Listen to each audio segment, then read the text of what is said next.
Assalamualaikum teman-teman, hai semua. Di videoku kali ini aku mau membuat kue gemblong. Ini cara bikinnya mudah, bahannya juga sangat simpel dan rasanya enak. Buat teman-teman yang mau tahu gimana cara aku buatnya, yuk tonton terus videonya sampai selesai ya.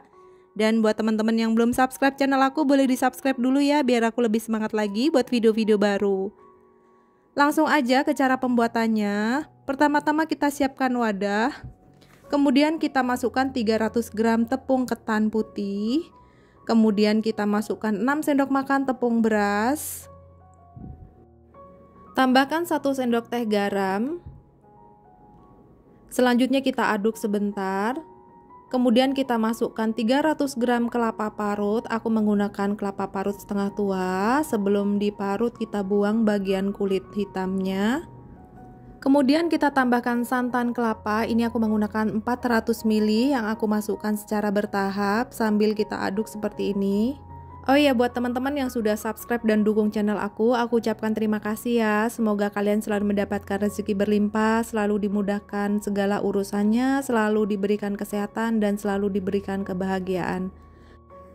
Nah, ini semua bahan sudah aku jadikan satu. Untuk teksturnya seperti ini ya, tidak terlalu kental dan tidak terlalu encer. Kemudian kita siapkan wajan, lalu kita tuangi minyak goreng secukupnya aja. Kalau minyaknya sudah panas, selanjutnya kita masukkan gemblong yang sudah kita buat tadi. Untuk bentuknya aku simpel aja ya, jadi aku bentuk pakai sendok seperti ini. Kalau teman-teman di rumah mau membentuk kue gemblongnya sesuai dengan selera teman-teman, boleh silahkan mau bentuk lonjong atau bulat ya. Kalau aku simpel aja seperti ini. Nah, gemblong ini kita goreng sampai berubah tekstur warnanya menjadi agak kecoklatan seperti ini. Kemudian kita balik supaya matang merata. Nah, untuk gemblong ini aku cuman balik 1 kali balik aja ya, supaya tidak meresap minyak.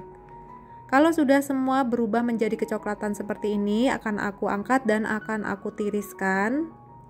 Selanjutnya kita akan membuat lapisan gula merah. Kita masukkan 250 gram gula merah, tambahkan 100 gram gula pasir, 50 ml air, kemudian 1 lembar daun pandan dan sedikit garam. Ini akan kita masak sampai gulanya mencair. Ini kita masak menggunakan api sedang cenderung kecil. Kalau sudah mendidih seperti ini dan terlihat gulanya sudah mengental, kita angkat.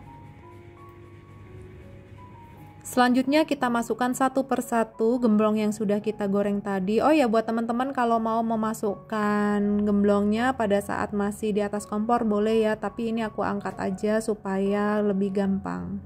Nah, untuk pemakaian warna gula merah ini mempengaruhi hasil akhir dari gemblong yang sudah kita buat ya, karena aku menggunakan warna gula merahnya terang, jadi hasilnya seperti ini. Sekarang aku mau pindahkan ke piring karena ini gemblongnya sudah dingin ya. Buat teman-teman ini cocok banget untuk ide jualan atau isian snack box atau untuk cemilan bersama keluarga.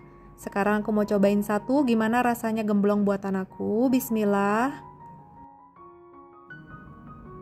Menurut aku rasanya enak, teksturnya lembut, gurih dari santan dan kelapanya, ini pokoknya enak banget, recommended. Buat teman-teman silahkan coba di rumah ya. Terima kasih yang sudah menonton video aku sampai habis dan jangan lupa like, comment, subscribe dan aktifkan loncengnya supaya teman-teman tidak ketinggalan video baru dari aku. Terima kasih. Wassalamualaikum.